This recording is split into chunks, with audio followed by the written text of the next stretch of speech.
Hello friends, welcome to Tamil வீட்டு சமையல். இன்றைக்கி வந்து எல்லாருக்கும் பிடிச்சமான ரொம்பவே சுவையான ஒரு ரெசிபி தான் நம்ம பார்க்க போகிறோம். அது மட்டும் இல்லை, உடம்பை வந்து ரொம்ப குளிர்ச்சியாக வச்சுக்கிறதுக்கு சின்ன டிப்ஸ் ஒன்று பார்க்கலாம். ஸோ இன்றைக்கி என்ன ரெசிபி அப்படின்னு பார்த்தீங்கன்னா ரோஸ் மில்க். இந்த ரோஸ் மில்க் வந்து எப்படி டேஸ்ட்டாக டிஃப்ரெண்ட்டாக செய்யலாங்கிறத இந்த வீடியோவில் நம்ம பார்க்க போகிறோம். ஸோ ஒரு பெரிய கிளாஸ் எடுத்துக்கோங்க. அதில் தேவையான அளவுக்கு பால் சேர்த்துக்கலாம். பால் வந்து காய்ச்சி ஆற வச்ச பால் தான் நான் ஆட் பண்ணுறேன்.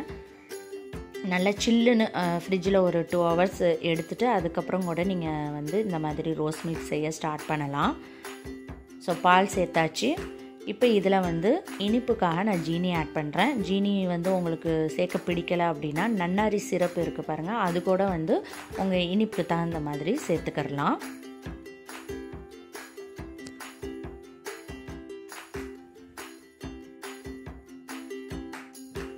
இப்போது உடம்பை வந்து குளிர்ச்சியாக வச்சுக்கிறதுக்கு என்ன பொருள் சேர்க்க போகிறோம் அப்படின்னு பார்த்திங்கன்னா வேறு எதுவும் இல்லை, பாதாம் பிசின் தான். இந்த பாதாம் பிசின் வந்து எல்லா சூப்பர் மார்க்கெட்லேயும் கிடைக்கும், சின்ன சின்ன கடைகள்லேயும் வந்து கிடைக்கும். விலையும் பார்த்திங்கன்னா ரொம்ப ரொம்ப கம்மி தான். ஸோ எல்லாராலையும் வாங்க முடியும். இந்த பாதாம் பிசினை பற்றி நம்ம சொல்லணும்னா சொல்லிகிட்டே போகலாம். அவ்வளோ ஹெல்த் பெனிஃபிட்ஸ் இதில் இருக்குது. உடம்பை வந்து குளிர்ச்சியாக மட்டும் வச்சுக்கிறது இல்லை. இப்போ வந்து நிறையா பேர் வந்து பார்த்திங்கன்னா டேப்லெட்ஸ்லாம் போட்டு வயரில் வந்து அந்த குடலில் வந்து பார்த்திங்கன்னா புண்ணாக இருக்கும், அல்சர் மாதிரி இருக்கும், எதுவுமே சாப்பிட்டா ஜீரணமாகாது, ஒரு மாதிரி எரிச்சலாக இருக்குன்னு சொல்லுவாங்க. ஸோ அவங்களாம் வந்து இந்த மாதிரி பாதாம் பிசினை வந்து பாலில் வந்து கலக்கி குடிச்சிட்டு வந்தாங்கன்னா கண்டிப்பாக அந்த ப்ராப்ளம்லாம் வந்து சீக்கிரத்திலே குணமாயிரும். ஸோ இந்த பாதாம் பிசின் வந்து இப்படி தான் இருக்கும். இது வந்து பார்த்திங்கன்னா கல் மாதிரி இருக்கும். நான் வந்து பார்த்திங்கன்னா 2 கல் தான் எடுத்து வச்சுருக்கேன். இதை வந்து என்ன பண்ணணும் அப்படின்னா 150 ml தண்ணியில் ஊற போட்டுறணும். கிட்டத்தட்ட 8 மணி நேரம் ஊற வச்சாதான் 8 மணி நேரத்துக்கு அப்புறம் பார்க்கும்போது பார்த்திங்கன்னா ஜெல்லி மாதிரி இருக்கும். ஸோ அந்த ஜெல்லி மாதிரி இருக்கிறத நம்ம வந்து சர்பத்துலேயோ இல்லை பால்லையோ கலக்கி நம்ம குடிச்சிட்டு வரலாம்.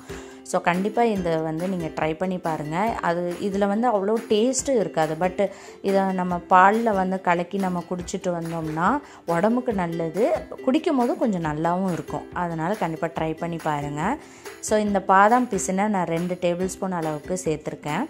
இப்போ இதில் வந்து ரோஸ் எசன்ஸ் வந்து ஆட் பண்ணிக்கிறலாம். சும்மா 2 ட்ராப் மட்டும் ஆட் பண்ணிக்கோங்க போதும்.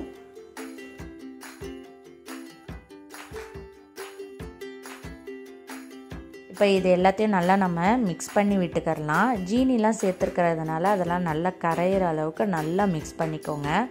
இதை வந்து அப்படியே கூட நம்ம குடிக்கலாம். ஆனால் இந்த ரோஸ் மில்க் வந்து இன்னும் கொஞ்சம் டேஸ்ட்டாக இருந்தால் இன்னுமே நல்லா இருக்கும்ல. ஸோ அதனால் ஒரு பொருள் ஒன்று சேர்க்கலாம். அது என்ன அப்படின்னு பார்த்தீங்கன்னா இந்த வேஃபர்ஸ் தான். ஸோ இந்த வேஃபர்ஸை வந்து ஜஸ்ட்டு வந்து உடச்சி அதில் ஆட் பண்ணிக்கோங்க. இதை வந்து ஒரு 10 நிமிஷம் கழித்து நீங்கள் வந்து குடிச்சிங்கன்னா ரொம்ப ரொம்ப சூப்பராக இருக்கும். அது ஊறிட்டுருக்கும். ஸோ அந்த வேஃபரோடு அந்த ரோஸ் மில்க்கு வந்து குடிக்கும் போது டேஸ்ட் வந்து பார்த்திங்கன்னா சான்ஸே இருக்காது, அவ்வளோ சூப்பராக இருக்கும். ஸோ கண்டிப்பாக நீங்களும் ட்ரை பண்ணி பாருங்கள். கொஞ்சம் டிஃப்ரெண்ட்டாக இந்த மாதிரி ரோஸ் மில்க் நம்ம செஞ்சு குடிக்கும் போது ரொம்ப ஜாலியாக இருக்கும். குழந்தைங்களும் பார்த்திங்கன்னா ரொம்ப என்ஜாய் பண்ணி குடிப்பாங்க.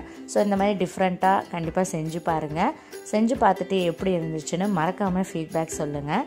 இந்த வீடியோ வந்து உங்களுக்கு பிடிச்சிருந்துச்சுன்னா லைக் பண்ணுங்கள், ஷேர் பண்ணுங்கள், மறக்காமல் சப்ஸ்கிரைப் பண்ணுங்கள். தேங்க்யூ.